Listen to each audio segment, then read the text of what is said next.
எங்க தண்ணி வருதோ இல்லை அங்க தண்ணி வரணும். கருணாநிதி பேரன் என்ன சொல்றாரு, தண்ணி எங்க வரணுமோ அங்க வரல, எங்கேயோ தண்ணி போயிட்டு இருக்குங்கிறாரு. இது பண்ணி குண்டர் சட்டத்தில் அடைக்கணும். திருஷான்னு கத்தியுமே இவர் தண்ணி வர இடத்துல தண்ணி வரலன்னு சொல்றாருன்னா இவ்வளோ மோசமா பேசக்கூடிய எப்படி எதிர்கட்சி தலைவரா தமிழ்நாடு மக்கள் பார்ப்பாங்க, எப்படி இவரை வந்து அங்கீகரிப்பாங்க, அதெல்லாம் யோசிக்க மாட்டாரு. தாத்தன் கருணாநிதிய இப்படித்தானே பேசியிருக்காரு. ஃப்ளோல வந்த வார்த்தை இல்ல, திட்டப்படி ஜீரணிக்க முடியலைங்க. நயன்தாரா அந்த அம்மா ஒரு நடிகை, அவங்க தனி குடும்பம்லாம் இருக்கு. ஆமா இருக்கு. அந்த அம்மாவை நீங்க திருமணம் பண்ணணும்னு சொல்லி பிளேடுல கீச்சி, நான் சொல்லல, எடப்பாடி சொன்னார். பால்டால் குடிச்சவங்களாம் என்னை எதிர்த்து பேசலாமான்னார். கருணாநிதி இப்ப சட்டமன்றத்தில் சொல்றாரு, நேருவோ மனைவியை இழந்தவர், சினிமாவோ பண்டார நாயக்காவை இழந்தவர். எப்படி எவ்வளவு கேவலமான பயன் பாருங்க. ரெண்டு பேரும் ஒப்பிடுற 2 மணி நேரம் என்ன பேசி இருப்பார்கள் தனி அறையில். ஒரு இந்திய பிரதமரும் இலங்கை பெண் பிரதமரும், இவர் புருஷன் இல்லையா பொண்டாட்டி இல்லையா, 2 பேரும் என்ன பேசியிருப்பாங்கன்னு நான் யோசிக்கிறேங்க. இப்படி ஆபாசங்களை அரசியலாக்கியவனே கருணாநிதி தான். கண்ணதாசன் சொல்றாரு, வரலாறுகளை சொல்லுகிறேன், பாலியல் தொழிலாளியிடம் 3 பேர் கொடுத்த பணத்தை கடைசியாக போன கருணாநிதி எடுத்துக்கொண்டு வந்து விட்டார்னு கண்ணதாசன் பதிவு பண்றார். அப்போ இவர் தான் தமிழ்நாட்டுடைய முதலமைச்சர், தானை தலைவர், தமிழன தலைவர், செம்மொழி தந்த தலைவர். இந்த கலிசடை தான் கருணாநிதி தான். நம்ம நாட்டு எதிர்கட்சி தலைவர்களின் இந்த மக்கள் என்னையா பாவம் பண்ணான் தமிழ. அப்போ இந்த கலிசடைகளை எல்லாம் மக்கள் ஜீரணிக்காம தான் எங்க போனான், பனையூர் போனான். பனையூர் போய் கொண்டு முதலமைச்சராக உட்கார வச்சிருக்காங்க. சட்டமன்றத்தில் உங்க அப்பாவை காணும் சொல்லிட்டு உதயநிதியை பார்த்து விஜய் அவர்கள் வந்து கேட்கிறாரு. இவர் வந்து அங்க பதில் சொல்லாம வெளியே போயிட்டு என்ன சொல்றாருன்னா, உதயநிதி உங்க மகனும் ஒரு அம்மா ஒரு மனைவியும் பாத்தீங்கன்னா செங்கல்பட்டுல வந்து கணவரை தேடிட்டு இருக்காங்க சொல்லி பர்சனலா பேசுறாரு. இதுதாங்க அரசியல, திராவிட அரசியல. ஏதோ பெருசா இவர்கள் எல்லாம் மார்க்ஸ் ஏங்கல்ஸ் கிட்டையும் லெனின்டையும் சேக்குவார்கிட்டையும் அரசியல் படிச்சுட்டு வந்த மாதிரி நினைக்கிறீங்க. கலிசடை பயிடுவோம். கருணாநிதியே ஒரு கலிசடை பயிர் தானே. வாய்ஸ் ஆஃப் தமிழ்நாடு பார்வையாளர்களுக்கு வணக்கம். இன்றைய சிறப்பு நேர்காணலில் நம்ம இருந்திருப்போர் மூத்த பத்திரிகையாளர் தமிழா பாண்டியன் அவர்கள். சார் வணக்கம். வணக்கம் சார். நேற்றைக்கு தமிழ்நாட்டினுடைய எதிர்கட்சி தலைவர் திரு உதயநிதி ஸ்டாலின் அவர்கள் பேசின பேச்சு இன்னைக்கு தமிழ்நாட்டையே பெரும் பரபரப்பு உள்ளாக்கியிருக்கு. என்ன பேசியிருக்காருன்னா, கீழே தொடர்கள் திருச்சான்னு கத்துறாங்க. இவர் என்ன சொல்றாருன்னா, எங்க தண்ணி வரணுமோ அங்க தண்ணி வரணும் அப்படின்னு சொல்லிட்டு தண்ணி வரலன்னு சொல்லிட்டு பேசுறாரு. உடனே நான் காவேரி சொன்னு சொல்றாரு. இவ்வளோ ஒரு கொச்சையா இரட்டை அர்த்தமா ஆபாசமா பேசியிருக்காரு. எப்படி பாக்குறீங்க? கண்ணதாசன் சொல்றாரு, வரலாறை தான் நான் சொல்றேன், மறுபடியும் என்ன பார்க்காதீங்க, வரலாறுகளை சொல்லுகிறேன். பாலியல் பெண்களிடம் சென்ற 3 கண்ணதாசனுடைய சுயசரிதை, உள்ளும் புறமும், வனவாசம், இதெல்லாம் படிச்சு பார்த்தீங்கன்னா தெரியும். அப்போ ஒரு பாலியல் தொழிலாளியிடம் 3 பேர் கொடுத்த பணத்தை கடைசியாக போன கருணாநிதி எடுத்துக்கொண்டு வந்து விட்டார்னு கண்ணதாசன் பதிவு பண்றார். அப்போ இவர் தான் தமிழ்நாட்டுடைய முதலமைச்சர், தானை தலைவர், தமிழன தலைவர், செம்மொழி தந்த தலைவர். இந்த கலிசடை தான் கருணாநிதி தான். அப்போ அரசியல் எங்க ஆரம்பிச்சது? கலிசடை. கருணாநிதி ஆட்சி காலத்தில் ஆரம்பிச்சதுதான் கலிசடை. இந்த கலிசடை அரசியல் தான் இன்னைக்கு வரைக்கும் தொடருது.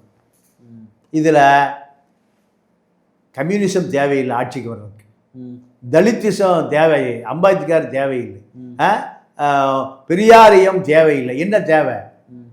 இந்த கலிசடை அரசியல், கோடம்பாக்கம் கலிசடை அரசியலை அரசியலாக மாற்றியவரே அண்ணாதுரை கருணாநிதி தான். இப்போ கருணாநிதி பேரன் என்ன சொல்றாரு, தண்ணி எங்க வரணுமோ அங்க வரல, எங்கேயோ தண்ணி போயிட்டு இருக்குங்கிறார். இது கருணாநிதி குடும்ப சொத்து, ஸ்டாலினுடைய குடும்ப சொத்து, உதயநிதியுடைய குடும்ப சொத்து. இப்படி ஆபாசமா இதுதான் கனிமொழியின் மகள், கனிமொழியின் தாயார் தர்மாம்பாள், அடுத்து பொண்டாட்டியது. இந்த அசிங்கங்கள் பூரா அரசியலாக்கியது யாரு? கயவன் கருணாநிதி தான். அது பேரன் தொடர்கிறார். நான் விஜய் முதலமைச்சர் இல்லை யாரோ அதுக்குள்ளேயே நான் போக விரும்பல. ஏறக்குறைய 1.5 கோடி பேர் ஓட்டு போட்டிருக்கான். ஆமா, 1.5 கோடி பேர் ஓட்டு போட்டிருக்கான். ஓட்டு போட்ட பிறகு இந்திய அரசியல் சாசன சட்டப்படி அவர் தானே முதலமைச்சர். ஆமா, உன்னால முதலமைச்சர் ஆக முடியல, உன்னை ஒழிப்பதற்காக தாயா கண்டுபிடிச்சான். எங்க போய் கண்டுபிடிச்சான்? கோடம்பாக்கத்தில் போய் கண்டுபிடிச்சான். மக்கள் 1.5 கோடி பேர் கண்டுபிடிச்சான். இது யாருடைய தப்பு? தப்பு. இப்பதான் கரெக்டான ரூட்டுக்கு வர்றீங்க, ஹைவேக்கு வர்றீங்க. அப்போ உன்னால விஜய் முதலமைச்சர்னு உன்னால ஏற்றுக்கொள்ளவே முடியல. அதோடைய வெளிப்பாடு தானே இது. உன் குடும்பமே அரசியல் பண்ணணும். உன் குடும்பத்துக்கு தமிழ்நாடு முழுக்க எனக்கு தெரிஞ்சு 1 லட்சம் பேர் இருக்கான். எதுக்கு? அதிகாரத்துக்கு வருவதற்கு, ஆட்சிக்கு வருவதற்கு, கோடிகளை கொள்ளையடிப்பதற்கு. ஒன்றிய, நகரம், வட்டம், மாவட்டம், அமைச்சர், முன்னாள் அமைச்சர், இன்னாள் அமைச்சர், எம்எல்ஏ, எம்பி எவ்வளவு பேர் இருக்கான் திமுகல? 1 லட்சம் குடும்பம் இருக்கு. இந்த 1 லட்சம் குடும்பம் வாழ்வதற்காகத்தான் 8 கோடி பேர் இருக்கான். வேற இங்க அரசியலே கிடையாது. கருணாநிதி என்ன அரசியல் இருந்தது? ஏற்பாடு வீராசாமி, யார் யார் மஞ்சள் சீலை, கருப்பு கண்ணாடி, ஒரு ரகசியமா அதுதான். இல்ல, நீங்க குடும்பமே இப்படிப்பட்ட குடும்பம்னு சொல்றீங்களே, கருணாநிதி அவர்களும் இதே மாதிரி பேசினவர் தானா? இதை விட கேவலமா பேசியிருக்காரு. என்ன பேசியிருக்காருன்னா, நான் சின்ன குட்டி தலைவர்களை இல்லை, பெரிய தலைவர்களை சொல்லுகிறேன். நீங்க இந்திய இலங்கை ஒப்பந்தம், இந்திரா நேரு இருக்கிற காலத்தில் நான் ஒரு 60 வருஷத்துக்கு முந்தி போயிடுறேன். இலங்கையில முதல் பெண் பிரதமர் ஸ்ரீமா பண்டாரநாயக்கா. 2 பேரும் இந்தியாவுக்கு அகதிகளை அனுப்புவது, தேயிலை தோட்ட தொழிலாளர்கள் மண்ணின் மைந்த 300-400 ஆண்டு காலம் இலங்கையை அப்படியே பசுமையா தேயிலை தோட்டத்தில் ரத்தத்தை அந்த தேயிலை செடிக்கு பார்த்தவன், அவனை பூரா நாட்டை விட்டு அனுப்பணும்னு ஒரு ஒப்பந்தம் டெல்லியில் நடக்குது. கருணாநிதி இப்ப சட்டமன்றத்தில் சொல்றார், நேருவோ மனைவியை இழந்தவர், சினிமாவோ பண்டாரநாயக்காவை இழந்தவர். எப்படி எவ்வளவு கேவலமான பயன் பாருங்க. 2 பேரையும் ஒப்பிடுற. 2 மணி நேரம் என்ன பேசி இருப்பார்கள் தனி அறையில்.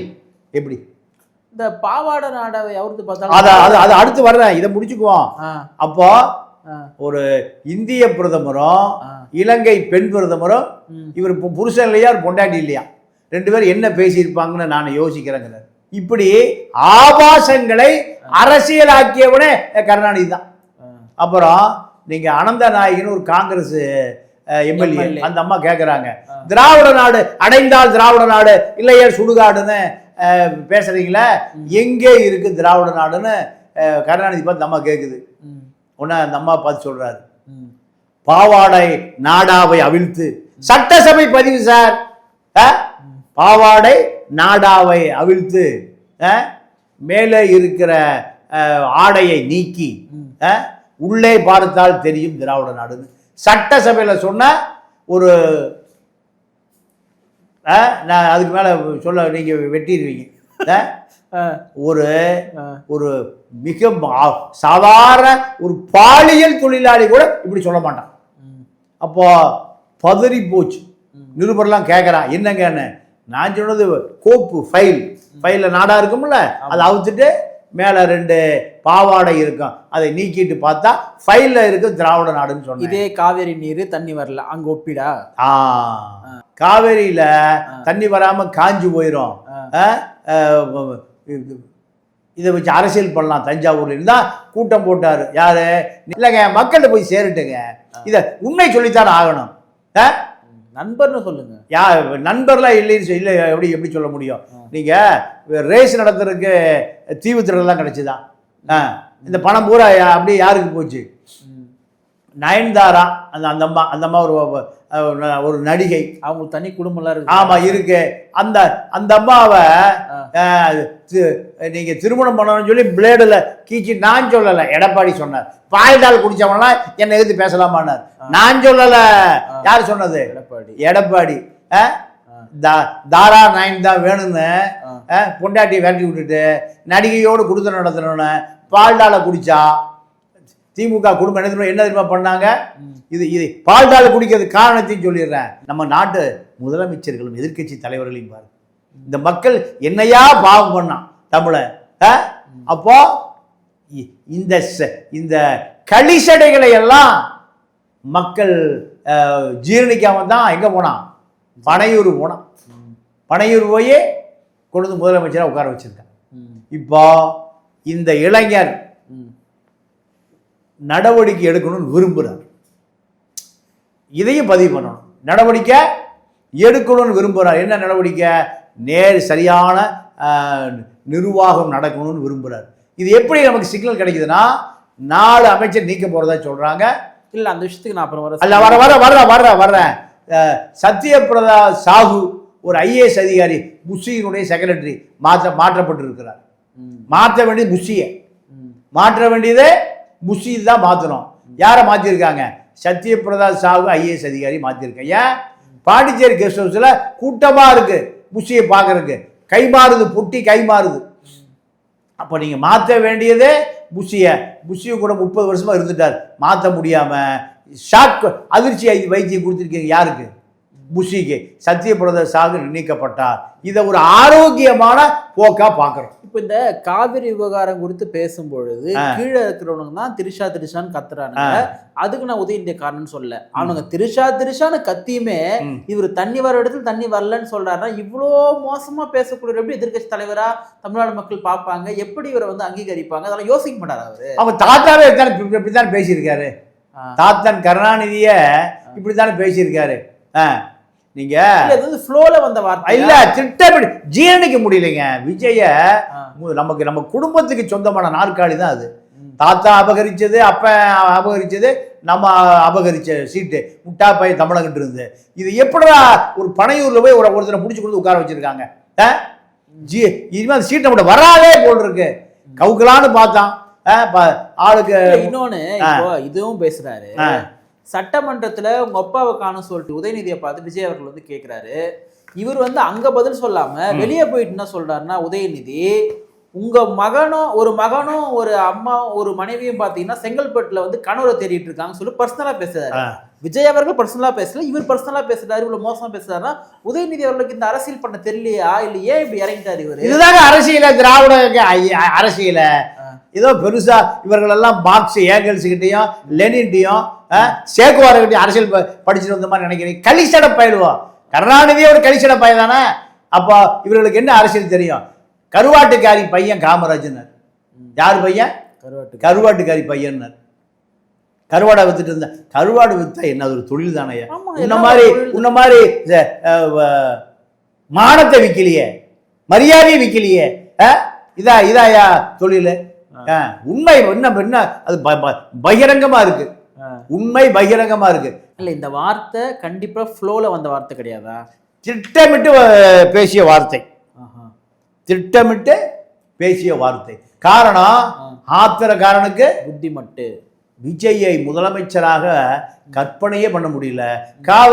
கபினி டேம் ஃபுல்லாகி கபினி உடஞ்சி போற கண்டிஷன்ல வந்து தண்ணி திறந்து விட்டான். தண்ணியே வராதுன்னா தஞ்சாவூர்ல கூட்டம் போடுறது. இப்போ திமுக நிறுவனர் இருக்கார் இல்லையா அண்ணாதுரை, அண்ணாதுரையும் இப்படி பேசக்கூடிய ஒரு அசிங்கம் பிடிச்ச பையன் அண்ணா. நீங்க திராவிட நீங்க ஒரு பெரிய நல்ல கேள்வியை கேட்டீங்க. திராவிட இயக்கம் இருக்குல்ல, திராவிட இயக்கமே காஞ்சிபுரத்துல போஸ்ட் அடிச்சு ஓட்டுறான்.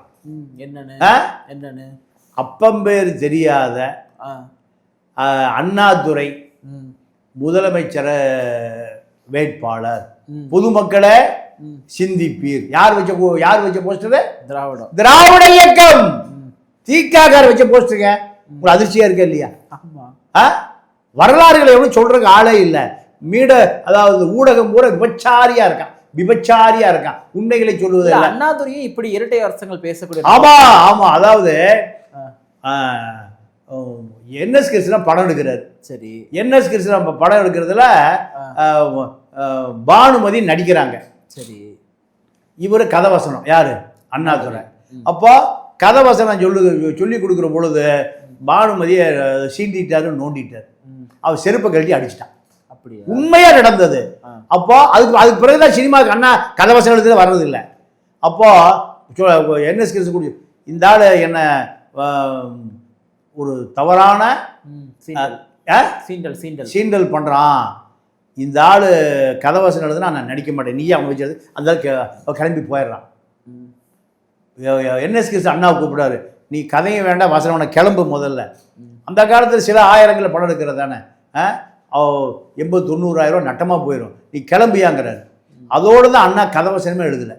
அதே இப்போ உதயநிதி பேசினார்ல தஞ்சாவூர் கூட்டம், அதே மாதிரி தஞ்சாவூர் கூட்டம் ஒரு 2-3 நாள் நடக்குது. இவரை துண்டுச்சீட்டு எழுதி கொடுக்குறாரு கட்சிக்காரங்கிட்ட. பானுமதிக்கு உங்களுக்கு என்ன சண்டை, உலகத்துக்கே தெரியாதுங்க என்ன சண்டை அப்படின்னு கேட்கும்போது, அவள் படிதாண்டா பத்தினி அல்ல அப்படின்னு என்ன அர்த்தம், அவள் ஒரு விபச்சாரி. இதுதான் அண்ணா திராவிட இயக்க அது காரி துப்புணும் அதுல. அப்போ அவள் படிதாண்டா பத்தினியும் இல்லை, நான் முற்றும் துறந்த முனிவுன்னு அல்ல. எப்படி இதாடா இது அறிஞர் அண்ணா துறையான், உனக்கு என்னடா அறிவு இருக்கு அயோக்கிய பையில? ராத்திரி பூரா அந்த ஆளு முடிச்சிருப்பான், பகல் பூரா தூங்குவான், சீட்டு விளையாடுறது, மூக்குப்பொடி பார்ட்டி. நீங்க கண்ணதாசன் சொல்றாரு, மின் ஸ்ட்ரீட்ல ஒரு விபச்சார விடுதி இருந்தது, நாங்க அங்க போய் ஒரு விபச்சார பெண்ணை வேட்டி சட்டை தலப்பா, அந்த குடிமை தெரியாம இருக்கு, தலப்பா கட்டி கூப்பிட்டு வந்து மின் ஸ்ட்ரீட்ல அண்ணாவுடைய அறையில விட்டுட்டு நாங்களாம் வெளியே படுத்திருப்போம். அண்ணா காலையில கிளம்பி போயிடுவார். அதன் பிறகு நாங்க அடுத்து கதவசனம் எழுத ஆரம்பிச்சிடுவோம் அந்த பெண்ணோட. இப்படி வனவாசத்தில் கண்ணதாசனை பதிவு பண்ணுறார். எவ்வளவு ஒரு மோசமான ஒரு பாலியல் வன்மம் கொண்டவன் அந்த அண்ணாதுரை. அங்கே தஞ்சாவூர் கூட்டத்தில் அண்ணாவே கேட்குறாரு, அவள் நான் முற்றும் துறந்த முனிவன் அல்ல, அவள் படிதாண்டா பத்தினி இல்லை, நானா போக மாட்டேன், வந்தால் விட மாட்டேன். எப்படி உதயநிதி அவர்கள் வந்து கைது பண்ணுவாங்களா? போலீஸாரெல்லாம் குவிச்சிட்டாங்க, இப்படி ஒரு கைது பண்ணுவாங்க? இல்லை, கைது பண்ணி குண்டர் சட்டத்தில் அடைக்கணும். அப்போ தான் இவர்கள் போட்ட குண்டர் சட்டம் எப்படி எவ்வளவு வலிமையானதுன்னு தெரியும். ஒரு எதிர்கட்சி தலைவர் வந்து கைது பண்ணால் அது லாண்ட் ஆர்டர் இஷ்யூ ஏற்படாதா? இல்லை, அப்போ எந்த விதமான சட்ட மீறலை, சட்டத்தை மதிக்காத எதிர்கட்சி தலைவரை என்ன பண்ணலாம்? நீங்க எதிர்கட்சி தலைவர் என்பது பாதுகாப்பு தான். பெரியசாமி எதிர்கட்சி தலைவர் வரக்கூடாதா? இல்ல, அதுக்காக கேட்க, திமுக ஒரு பெரிய கட்சி, அந்த கட்சியினுடைய ஒரு இளம் தலைவர், இவர் தான் தலைவர், இவரையே வந்து கைது பண்ணா பல இடங்கள்ல வந்து ஒரு மாதிரி கலவரங்கள் சூழலுக்கான வாய்ப்பெல்லாம் ஏற்படுமா?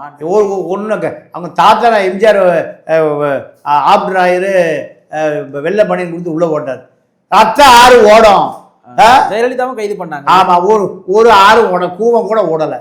இவர்களை குண்டர் சட்டத்தில் ஓட்டா கூட எல்லாம் வீட்டுக்கு போய் படுத்துருவான். அப்படி ஆளே இல்லை திமுகவில், போராடுகிற ஆளே இல்லை. ஏண்டா நீங்க திருடி தீக்கிறீங்க, நாங்க ஜெயிலுக்கு போகணுமா? இந்த மனநலம் வந்து 50 வருஷம் ஆச்சு வந்துச்சா? நீங்க திருடிச்சு இப்ப கொடி கட்டுறத கட்சிக்காரன் இல்லையே, காண்டைக்கு விட்டுறானுங்களா? தெரியாது அது உங்களுக்கு?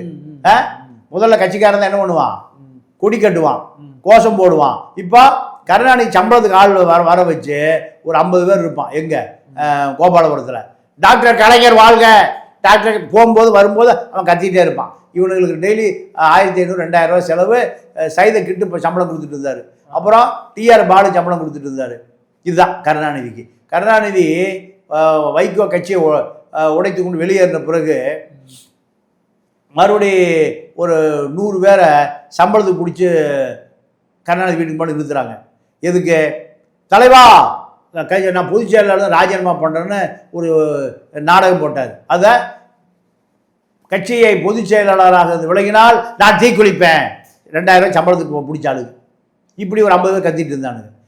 தொண்டர் தீக்குளிப்பான்னு எனக்கு கடுமையான வேதனையாக போச்சு. அதனால் ராஜினாமா கடிதத்தை வாபஸ் பெறேன், எல்லாம் சம்பளத்துக்கு வச்சாலு.